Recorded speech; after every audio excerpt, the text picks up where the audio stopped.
Hi friends, welcome back to the channel. In today's video, let's talk about what it's really like to live and work in Sweden.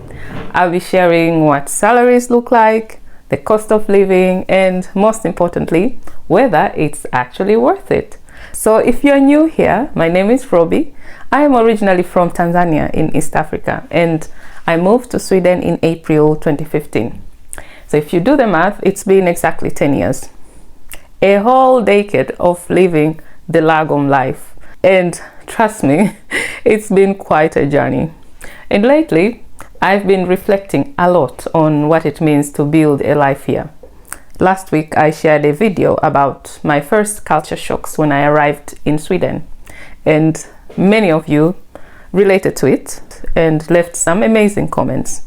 I loved reading them all. So today's video is a continuation of the series where I share what life is really like here based on my own experience. I will also link the series in the description so that you can check it out if you haven't already. So without further ado, let's get to it. And to start with, let's talk about the most important topic, money. So how much can you actually earn when working in Sweden? Well, it really depends on a few things. The industry you are in, whether you are a full-time employee, that is called fast anställd in Swedish, or if you are working by the hour, which is called tidsanställd. For example, some industries like warehouse jobs, elder care, or truck driving often offer hourly contracts, but it really varies from company to company.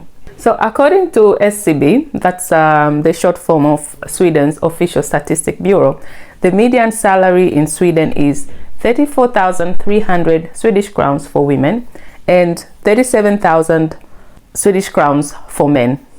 In case you didn't know what the median means, it's the middle point when all salaries are listed from the lowest to the highest. To be honest, I was a little bit surprised that men still earn noticeably more than women. I mean, this is Sweden, right? The land of gender equality, the land of 50-50. I mean, how can a woman contribute 50-50 when they earn less? But to be fair, Sweden is way ahead of many countries in that area, in the gender equality, even though there is still work to be done when it comes to salary. But I've seen a lot of women in leadership positions and so on. I won't go into all the occupations because this information is publicly available. So if you're curious, I have linked the official salary statistics in the description below. So you can look up more jobs. It's in Swedish, but you know, these days you can actually translate. I also made a playlist about working in Sweden, and I will link it up there in the description, and it will give you an idea of which jobs are mostly available. But we can't talk about salaries without mentioning the benefits that comes along with working in Sweden.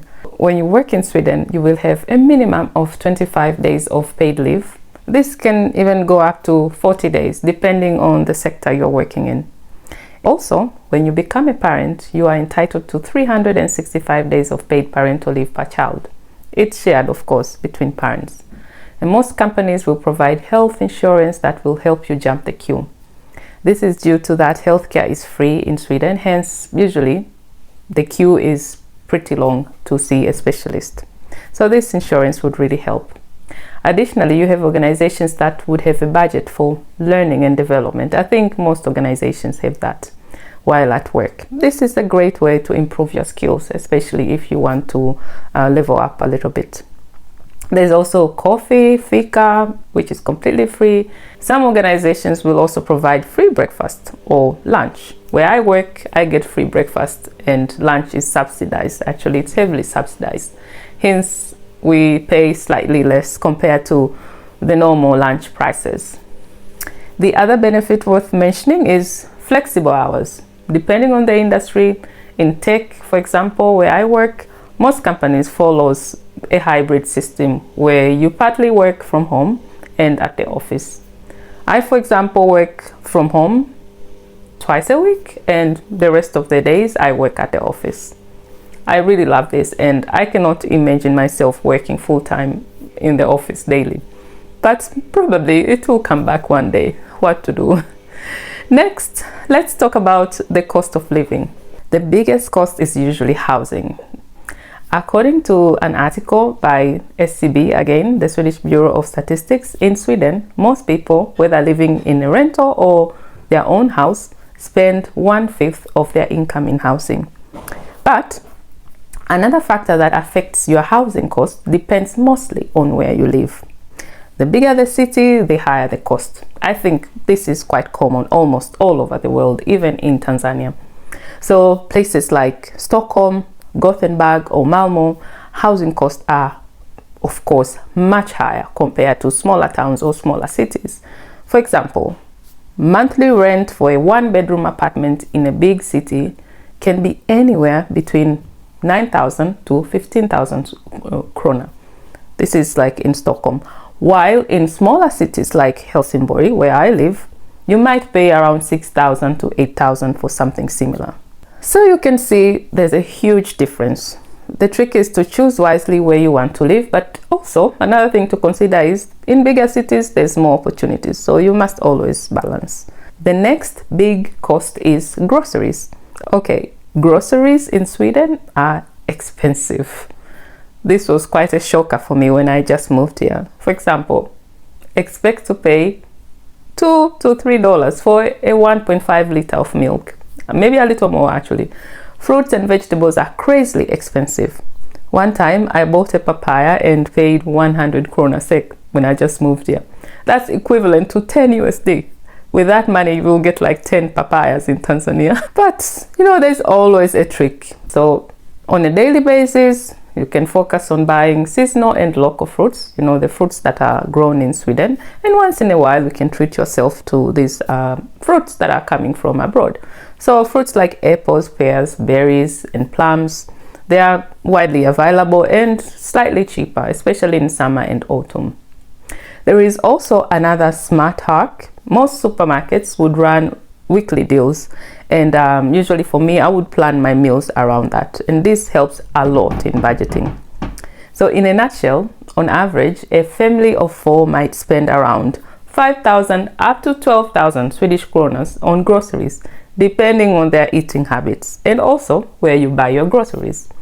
Of course, meat and chicken and all that is quite expensive. To be honest, some supermarkets are known to be pricey. I personally stick to Willys or Lidl. What I like about these places is that they have equally great products and at very good prices. Do you happen to have any tips on saving on groceries if you live in Sweden? Please share in the comments below. I'll be happy to check it out. So, what else contributes to the high cost of living? Yes, public transport. The public transport in Sweden is reliable-ish. However, taking buses and trains in Sweden can be quite costly. A single trip of a bus, for example, here in Skåne, where I live, costs around 37 crown. This is about €4, and that's nothing compared to Stockholm or Gothenburg. So if you're commuting every day or often, the smart thing is to get a monthly travel card. It's a bit of an investment upfront, but you save a lot over time. For example, for me, I spend about 1,000 Swedish kronas a month because I work in Malmo and I have to commute. I don't have to commute every day, but it's cheaper for me to buy the monthly ticket or the 10 clips than to buy every day when I'm going to work. And I save a lot because just one way ticket to Malmo costs around 200 Swedish crowns. So it adds up. It's better to just buy the monthly ticket, and you have this ticket, you can use it across Skåne. On the other hand, if you have your own car, you don't really need a car in Sweden, but sometimes you would need it if you like to drive around. But it's a different kind of commitment. Think insurance, road tax, vehicle inspection, which is called besiktning, and regular servicing. The cost varies depending on how big and how old your car is. I personally drive a 5-year-old SUV, and my monthly costs come to around 1,200 Swedish crowns. I haven't included fuel. Of course, things like besiktning and car service you do once a year or less if your car is newer. and I've divided that by, you know, the monthly cost. Other costs that you can consider in Sweden are your phone bill, which is about 200 to 300 Swedish crowns, internet about 500 crowns, and yes, if you love going to the gym, that will cost you. It's like 500 crowns. For me, I prefer walking because it's completely free and very relaxing. Other hidden costs are like winter clothes, especially if you have children, but the government usually provides some subsidy money for parents with kids, and to kids that are not in high school.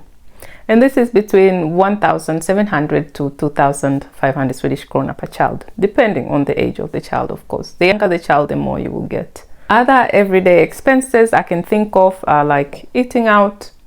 Eating out in Sweden is quite expensive. Prepare yourself to spend a minimum of 1,000 Swedish crowns for a very good dinner out for 2 people. It can be more, of course, if you drink alcohol.